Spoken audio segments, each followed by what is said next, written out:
तपाईहरुले केसँग पाए खाना यस्तो मिठो गरी खानुहुन्छ साथीहरु? हेलो, गुड मर्निङ अनि नमस्ते। के छ खबर? सन्चै हुनुहुन्छ? म चाहिँ एकदमै ठिक छु। आज चाहिँ मैले आफैले गमलामा उमारेको चाहिँ गाभा पकाउन लागेको थिएँ। हेर्नुहोस् न कति धेरै फ्रेस देखिएको छ। बिहान बिहानै मैले चाहिँ के खाने भनेर सोचेँ।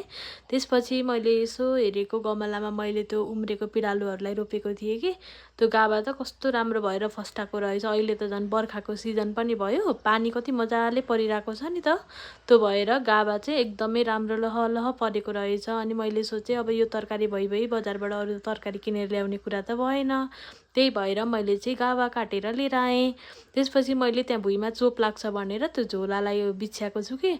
अनि मैले यता गाभा केलाउँदैछु। गाभा केलाइसकेपछि चाहिँ मैले त्यो गाभाको धर्साहरू फालेँ। आजको मौसम चाहिँ शीतल नै छ। हिजो अस्ति एकदमै धेरै पानी परेको गरेर आज चाहिँ बिहानदेखि खासै पानी चाहिँ परेको छैन। शीतल छ छन चाहिँ, तर बादल लाग्ने हट्ने हल्का घाम लागेको जस्तो हुने भइरहेको छ कि घाम लागे पनि हुन्थ्यो अब त जस्तो भइसक्यो।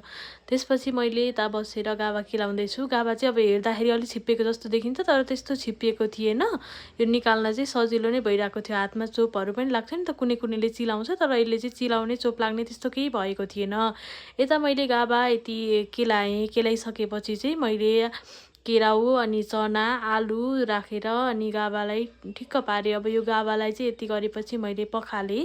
पखालिसकेपछि यता मैले ग्यासमा चुलोमा यता कुकर बसालेँ। तोरीको तेल राख्यो भने चाहिँ मिठो हुन्छ। त्यसमा टिमुर राख्नुपर्छ। गाभामा चाहिँ एकदमै मिठो टेस्ट आउँछ।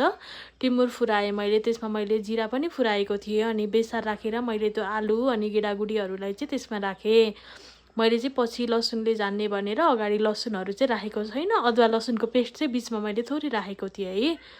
त्यसपछि मैले यसलाई चलाउँदै एकछिन पकाएँ। यो जब अलि मजाले पाकिसकेपछि गुलबेडा राखेर पानी राखिदिएँ। त्यो भुक्लुक उम्लिएपछि मैले चाहिँ यता गाभा राख्छु। गाभा चाहिँ मैले अलिअलि गर्दै कुकरमा अब मुख सानो हुन्छ नि त, एउटा हातले क्यामेरा मैले छोपेको थिएँ। त्यो भएपछि मैले यता राख्दैछु। गाभा राखेँ। गाभा राखिसकेपछि चाहिँ हामीले यसलाई सिटी लाउन छोड्नुपर्छ कि केही समयको लागि। यो धेरै बेर पनि लाग्दैन पाक्न। अब पहिला राख्दाखेरि यति भरी जस्तो भए पनि यो घट्छ नि त, घटेर लपक्क हुन्छ अनि खाँदा नि एकदमै मिठो हुन्छ। त्यसपछि यता मैले गाभालाई चाहिँ सबैलाई राखेर कुकरको भिर्को लगाइदिएर सिटी लगाउनको लागि छोडिदिएँ। सिटी 5-6 सिटी लागिसकेपछि चाहिँ यता मजाले सिटी लागेको कि। अनि त्यसपछि निकालेर हेर्दा त कति लपक्क भएर पाकेको रहेछ। त्यसपछि मैले यसलाई एउटा भाँडामा निकालेर यता लसुन र तोरीले चाहिँ झानेको छु। त्यसपछि मैले खाना पनि बसाएँ। त्यसपछि लास्टमा मेरो खाना रेडी भयो। मोही गाभाको तरकारी भात कस्तो मिठो हुन्छ। साथीहरू, भिडियो हेर्नुभएकोमा धन्यवाद। बाई।